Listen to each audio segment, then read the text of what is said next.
আচার্য চাণক্য আজ থেকে 1000 বছর আগে আমাদের সাবধান করে গেছেন 3টি বিশেষ পরিস্থিতি নিয়ে।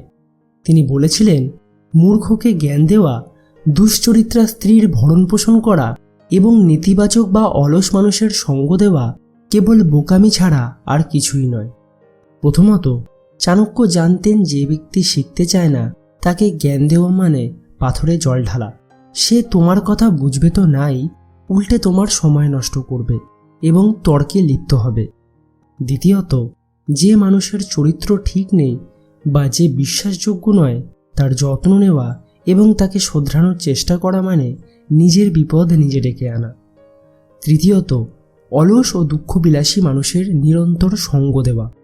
যারা সারাদিন কেবল ভাগ্যের দোহাই দেয়, অলসতা করে আর দুঃখের গান গায়, তাদের সাথে থাকলে তোমার নিজের ভেতরকার জেদ আর এনার্জিও হারিয়ে যাবে।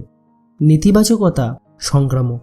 তুমি যদি 5 জন নেতিবাচক মানুষের সাথে থাকো, তবে ষষ্ঠ মানুষটি তুমিই হবে।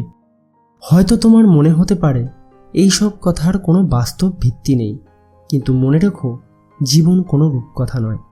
চাণক্য নীতি আমাদের সত্যিই বাস্তববাদী হতে শেখায়। তুমি সবাইকে খুশি করতে পারো না, আর সবাইকে বদলাতেও পারো না। তোমার শক্তি সীমিত। সেই শক্তি তাদের পিছনে ব্যয় করো যারা উন্নতির যোগ্য। ভুল মানুষের সাথে থেকে নিজেকে ছোট করো না। তাই আজই তোমার চারপাশের মানুষগুলোকে পরখ করো। দেখো কারা এগিয়ে নিয়ে যাচ্ছে তোমায়, আর কারা তোমাকে টেনে নিচে নামাচ্ছে। মনে রেখো, একাকী থাকা ভালো, কিন্তু ভেড়ার পালের সাথে থাকা একদমই নয়। নিজের আভিজাত্য বজায় রাখো, নিজের সঙ্গ বেছে নাও।